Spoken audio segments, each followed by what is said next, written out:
పవిత్ర నదుల్లో స్నానం చేయడం శతాబ్దాలుగా లక్షలాది మంది భక్తులు, ఋషులు, ఆధ్యాత్మిక సాధకులు ఆచరించిన పురాతన సంప్రదాయం. ఈ పవిత్ర నదులతో పాటు తీర్థాలు, ఆలయ నీటి వనరులు మరియు సంగములు, నదీ సంగమం అపారమైన ఆధ్యాత్మిక శక్తిని కలిగి ఉన్నాయి. ఇక్కడ లక్షలాది మంది ఆచారాలను నిర్వహించడానికి మరియు దైవ ఆశీర్వాదాలను పొందడానికి సమావేశమవుతారు. నీళ్లే ప్రాణం. కానీ భారతదేశంలో నీరు కూడా దైవత్వం. సంస్కృతులు మరియు నాగరికతలకు అతీతంగా నీరు ఒక పవిత్ర శక్తిగా గౌరవించబడింది. కానీ భారతదేశంలో నదులు కేవలం నీటి వనరులు మాత్రమే కాదువి తల్లులు, దేవతలు మరియు మోక్షాన్ని ప్రసాదించేవి. లక్షలాది మంది పవిత్ర నదుల్లో స్నానాలు ఎందుకు చేస్తారు? స్నాన్ యొక్క మతపరమైన మరియు శాస్త్రీయ ప్రాముఖ్యత ఏమిటి? కుంభమేళాను భూమిపై అతిపెద్ద ఆధ్యాత్మిక సమ్మేళనంగా మార్చేది ఏమిటి? ప్రపంచవ్యాప్తంగా కొన్ని నదులను పవిత్రంగా ఎందుకు భావిస్తారు?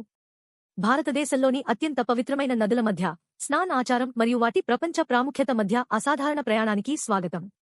హిందూ మతంలో పవిత్ర నదులలో స్నానం చేయడం ఒక సంప్రదాయం కంటే ఎక్కువ. ఇది శుద్ధి మరియు భక్తి యొక్క చర్య. వేదాలు, పురాణాలు, ఉపనిషత్తులు కర్మలను ఎలా శుభ్రపరుస్తాయో మరియు ఆధ్యాత్మిక ఉద్ధరణను ఎలా తెస్తాయో వివరిస్తాయి. స్నాన్ యొక్క మతపరమైన ప్రాముఖ్యత గత పాపాలను తొలగిస్తుంది. పాప్ వినాశం. పవిత్ర జలాలలో స్నానం చేయడం వల్ల పూర్వజన్మల కర్మలు తొలగిపోతాయని నమ్ముతారు. మోక్షాన్ని ప్రసాదిస్తుంది. గంగా, యమున, కావేరి వంటి నదులలో స్నానం చేస్తే పునర్జన్మ చక్రం నుండి విముక్తి లభిస్తుందని చెబుతారు. ఆధ్యాత్మిక పునరుజ్జీవనం. ప్రతి పవిత్ర నది ఒక దివ్య కథతో ముడిపడి ఉంటుంది. ఇది పవిత్ర శక్తి వనరుగా మారుతుంది. పురాణాల ప్రకారం భగీరథ మహారాజు తన పూర్వీకుల మోక్షం కోసం గంగను స్వర్గం నుండి భూలోకానికి తీసుకురావడానికి లోతైన తపస్సు చేశాడు. అప్పటినుంచి ఈ నదిని దైవంగా పరిగణిస్తున్నారు. స్నాన్ యొక్క శాస్త్రీయ ప్రయోజనాలు. గంగానదిలో బాక్టీరియోఫేజెస్. గంగానదిలో సహజంగా నీటిని శుద్ధి చేసే బ్యాక్టీరియా తినే వైరస్లు ఉన్నాయని శాస్త్రీయ పరిశోధనలో తేలింది. మినరల్స్ రిచ్ హీలింగ్ లక్షణాలు. నర్మదా, గోదావరి వంటి నదులు చర్మం మరియు శరీరాన్ని పునరుత్తేజపరిచే ఖనిజాలను కలిగి ఉంటాయి. ఒత్తిడిని తగ్గించడం మరియు మెరుగైన రోగనిరోధక శక్తి.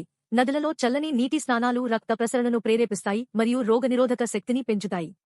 అందుకే నదులు పవిత్రమైనవి మాత్రమే కాదు, అవి అన్ని విధాలుగా నయం చేస్తున్నాయి.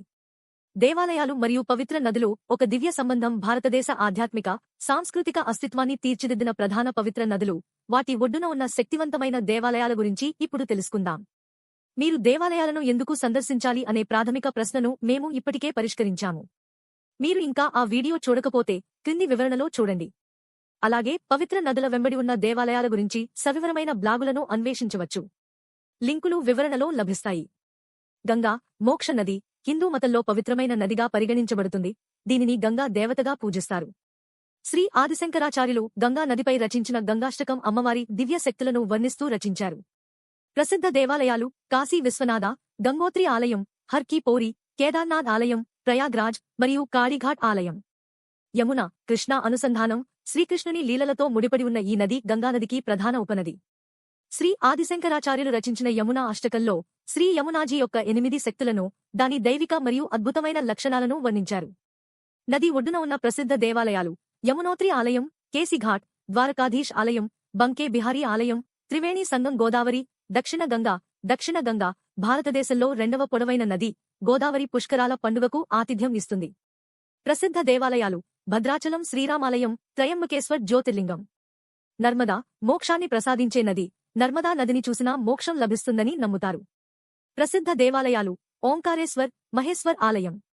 కృష్ణానది మహారాష్ట్ర, కర్ణాటక, తెలంగాణ, ఆంధ్రప్రదేశ్ రాష్ట్రాల గుండా ప్రవహిస్తుంది.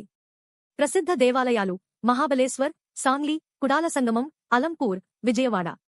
కావేరి, దక్షిణ భారతదేశపు జీవనాధారం, తమిళనాడు మరియు కర్ణాటకల మాతృనది. ప్రసిద్ధ దేవాలయాలు: తలై కావేరి ఆలయం, శ్రీరంగపట్నం, శ్రీరంగం, తంజావూరు, మైలాడుతురై, తిరువయ్యారు. సింధ్ నది సింధులోయ నాగరికతకు పుట్టినిల్లుగా ప్రసిద్ధి చెందింది. ప్రసిద్ధ దేవాలయాలు: సింధుఘాట్, లేహ్, హింగ్లాజ్ మాత ఆలయం, కటాస్ రాజ్ దేవాలయాలు, సాధుబేలా ఆలయం మరియు నాన్కానా సాహిబ్. తామ్రభరణి నది తరచుగా తమిళనాడులో దక్షిణ గంగా గా పిలువబడుతుంది.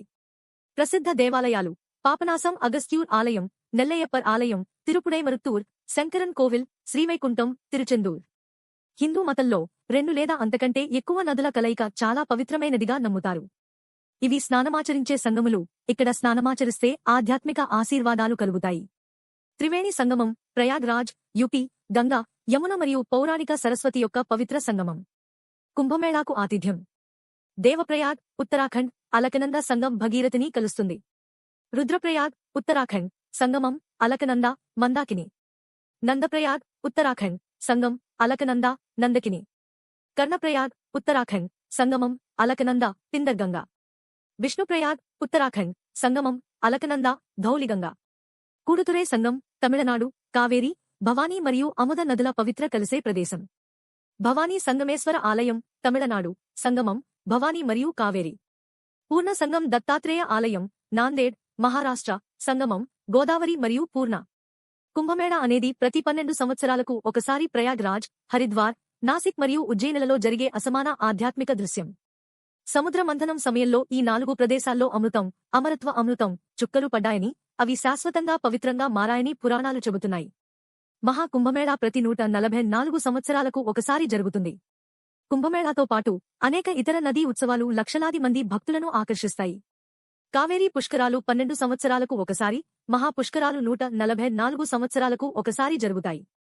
కావేరీ తులాస్నానం ప్రతి అక్టోబరు-నవంబరులో సంభవిస్తుంది. కృష్ణా పుష్కరిణి ఆంధ్రప్రదేశ్ తెలంగాణ కర్ణాటకలో కృష్ణానది ఒడ్డున జరుపుకునే 12 సంవత్సరాల సైకిల్ పండుగ. గోదావరి పుష్కరాలు దక్షిణ భారతదేశ కుంభమేళాకు సమానం, ఇది ప్రతి 12 సంవత్సరాలకు ఒకసారి గోదావరి నది వెంట జరుగుతుంది. ప్రసిద్ధ తీర్థాలు లేదా పవిత్ర జలక్షేత్రాలు భారతదేశంలో అపారమైన మతపరమైన ప్రాముఖ్యతను కలిగి ఉన్నాయి. ఇవి తరచుగా దేవాలయాలు మరియు పుణ్యక్షేత్రాలతో సంబంధం కలిగి ఉంటాయి. ఇక్కడ భక్తులు తమ పాపాలను శుభ్రపరచడానికి మరియు దైవ ఆశీర్వాదాలను పొందడానికి ఆచార స్నానాలు చేస్తారు. రామేశ్వర తీర్థాలు మరియు రామనాథస్వామి ఆలయం తమిళనాడు అగ్ని తీర్థం, కోడి తీర్థం మరియు 62 ఇతర పవిత్ర బావులు. శ్రీరాముడితో లంక యాత్రతో ముడిపడి ఉంది. పుష్కర్ సరస్సు మరియు బ్రహ్మ ఆలయం రాజస్థాన్ కార్తీక పౌర్ణమి సమయంలో పవిత్ర సరస్సులో స్నానం చేయడం చాలా పవిత్రమైనదిగా భావిస్తారు. గోల్డెన్ టెంపుల్ సరోవర్ పంజాబ్ తీర్థం, అమృత్ సరోవర్ ఆలయం సిక్కు మతానికి కేంద్రమైన అమృత్ సరోవర్ నీరు వైద్యం చేసే లక్షణాలను కలిగి ఉందని నమ్ముతారు.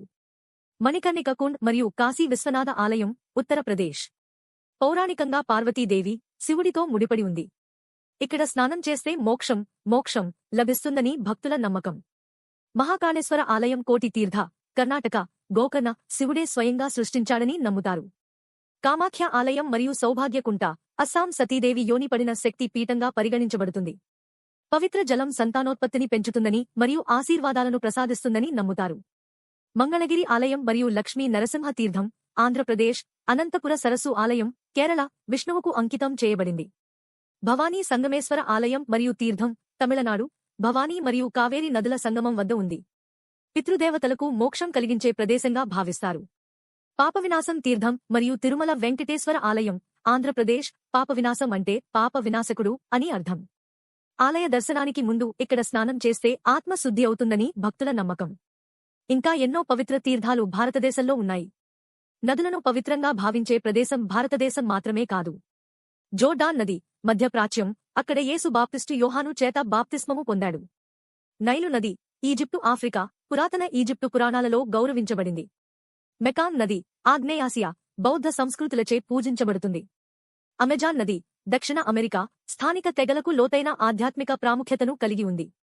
ప్రతి సంస్కృతిలో నీరు పవిత్రమైనది. మన పవిత్ర నదులు మనకు జీవితాన్ని, విశ్వాసాన్ని, సంప్రదాయాన్ని ఇస్తాయి. కానీ నేడు కాలుష్యం, ఆక్రమణ, నిర్లక్ష్యాన్ని ఎదుర్కొంటున్నారు. నిజంగా ఈ జలాలు దైవికమైనవని మనం విశ్వసిస్తే మనం వాటిని రక్షించాలి. మిషన్లో చేరండి, వ్యర్థాలను తగ్గించండి, నదీ ప్రక్షాళనలో పాల్గొనండి మరియు అవగాహన కల్పించండి. భారతదేశం యొక్క ఆధ్యాత్మిక మరియు సహజ వారసత్వాన్ని సెలబ్రేట్ చేసుకోవడానికి నా ఛానల్ని లైక్ చేయండి, పంచుకోండి మరియు సబ్స్క్రైబ్ చేయండి.